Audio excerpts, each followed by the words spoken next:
यमुना को साफ करने के लिए 6 एक्शन पॉइंट्स हैं। नए सीवर ट्रीटमेंट प्लांट बना रहे हैं हम। 2025 फरवरी तक यमुना को ज़रूर साफ कर लेंगे। को मैं अब थोड़ी बहुत पॉलिटिक्स तो समझने लगा हूँ। हाँ। यमुना पे वोट नहीं मिलेंगे। ये तस्वीरें हैं मां यमुना के गंदे झाग के बीच में अर्घ देने को मजबूर छठ व्रतियों की, और ये वादे थे दिल्ली की पूर्व हो चुकी केजरीवाल सरकार के, जिसे 2025 से पहले हर साल कभी महापर्व छठ से पहले तो कभी चुनाव से पहले केजरीवाल एंड टीम द्वारा बोला जाता था। राजधानी दिल्ली की यमुना नदी, जिसकी पहचान ही केजरीवाल सरकार में झाग और गंदगी बन चुकी थी, आज महापर्व छठ के मौके पर एक नई यमुना नदी दिख रही है। साफ झाग मुक्त पानी, घाटों पर सजावट और श्रद्धा से भरी दिल्ली की हवा। ये नजारा इसलिए खास है क्योंकि इस बार छठ के अवसर पर दिल्ली में दिखावा नहीं, बदलाव हुआ है। जी हाँ, जिस यमुना के नाम पर केजरीवाल सरकार ने करोड़ों रुपए बहाए, यमुना की सफाई के नाम पर नई टेक्निक्स लाने का झूठा वादा करते रहे, वो केजरीवाल के साथ ही चला गया। लेकिन दिल्ली की नई बीजेपी सरकार ने जो वादा किया था यमुना को सच में साफ करने का, वो पूरा होता दिख रहा है। इस बार छठ के अवसर पर यमुना किनारे जो तस्वीरें दिख रही हैं, जो श्रद्धा उल्लास दिख रहा है, छठ के मौके पर जो रौनक दिख रही है, वो उसी वादे की झलक है। याद कीजिए केजरीवाल के समय, जब छठ के समय यमुना की सफाई के नाम पर सिर्फ दिखावा होता था। पिछले 10 सालों से जिस तरह से केजरीवाल सरकार ने यमुना की सफाई का जो ढोंग किया, हर साल यमुना की सफाई की तारीख पर तारीख देते रहे, वो सिर्फ यमुना नदी ही नहीं, महापर्व छठ पर्व का भी अपमान था। यमुना साफ होनी चाहिए। 70 साल लगे यमुना को इस तरह गंदा होने में। ये 70 साल का जो खराब किया हुआ सारा काम है, ये 2 दिन में तो ठीक नहीं हो सकता। तो मैंने इस वाले चुनाव में, जब दिल्ली का चुनाव लड़ा था, मैंने प्रॉमिस किया था दिल्ली वालों को कि अगले चुनाव तक मैं यमुना को साफ कर दूंगा, और अगले चुनाव के पहले मैं भी यमुना में डुबकी लगाऊंगा और आप सब लोगों को यमुना के साफ पानी में डुबकी लगवाऊंगा। यमुना को साफ किया जाएगा। यमुना साफ कर सकते हैं। यमुना हमारे लिए पवित्र नदी है। यमुना के दोनों तटों पर छोटी छोटी झील बनाई जाएंगी, और मुझे उम्मीद है आप हमें 5 साल दीजिए। 5 साल में यमुना को इतना खूबसूरत बना देंगे कि आप अपने बच्चों के साथ पिकनिक मनाने के लिए यमुना के तट पर जाना शुरू करेंगे।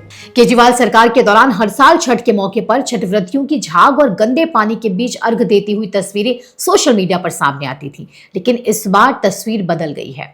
पानी साफ है, झाग गायब है, और प्रशासन ने असली काम करके दिखाया है।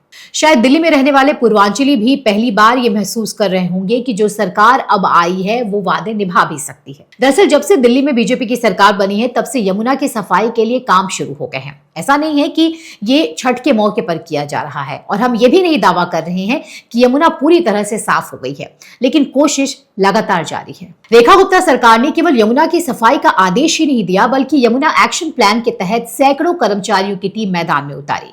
नालों का पानी ट्रीटमेंट प्लांट तक पहुंचाया गया। सिर्फ ऊपरी झाग हटाने के बजाय उसके सोर्स को साफ करने की कोशिश की गई। ये बताता है कि अगर सरकार की नीयत साफ हो तो यमुना भी साफ हो सकती है। ये नीयत दिल्ली को सालों तक ठगने वाली आम आदमी पार्टी की सरकार और केजरीवाल के पास थी ही नहीं, क्योंकि आईआईटी डिग्रीधारी और केजरीवाल के दूसरे मंत्री घोटाले में ही व्यस्त थे, इसलिए यमुना की सफाई के लिए समय ही नहीं मिला। दरअसल यमुना को साफ करना हमेशा से संभव था, लेकिन यहाँ तो एक अहंकारी नेता जो खुद को दिल्ली का मालिक कहता था, दिल्ली के मालिक हम हैं, दिल्ली के मालिक ये लोग नहीं है, हंस के बोलता था कि यमुना साफ करने से कौन सा वोट मिलता है। उन्हें यमुना साफ ही नहीं करनी थी, बस उसे मुद्दा बनाकर केंद्र सरकार को निशाना बनाना होता था। आपको याद होगा कैसे सालों तक यमुना नदी और उसमें तैरते झाग का मजाक बनाया जाता था, मीम्स बनाए जाते थे, लेकिन आज पहली बार यमुना को सच में साफ किया जा रहा है। इतना ही नहीं, अरविंद केजरीवाल ने न तो छठ के मौके पर यमुना की सफाई की, नहीं ऐसा कोई भी टेम्पररी घाट बनवाया जहां छठव्रती जाकर अर्घ दे सके। मजबूरन इसी झाग वाले गंदे पानी के बीच में छठव्रतियों को व्रत करना पड़ा। वैसे आपको याद तो होगा ही, इन्हीं केजरीवाल ने मुख्यमंत्री रहते हुए वर्ष 2021 में यमुना के किनारे छठ पूजा पर बैन लगाया था और उन भक्तों के खिलाफ एफआईआर दर्ज करवाई थी जो यमुना पर छठ पूजा करने की कोशिश कर रहे थे। हालांकि अब रेखा गुप्ता ने उन सभी पिछले एफआईआर को रद्द करने का फैसला किया है जो केजरीवाल सरकार द्वारा दर्ज की गई थी। इन सब के बीच सोचिए इस बार वो छठ व्रती कितनी उत्सुकता और भक्ति भाव से भगवान सूर्य को अर्घ देंगी जो मैली और झाग वाली यमुना के बीच अब तक छठ करने को मजबूर थी। और ये सब मुमकिन हो पाया है दिल्ली की भाजपा सरकार की मेहनत और नीयत से। फिलहाल आपको हमारे वीडियोस कैसे लगते हैं हमें कमेंट करके जरूर बताएं। साथ ही हमारे चैनल को सब्सक्राइब करना ना भूलें। नमस्कार।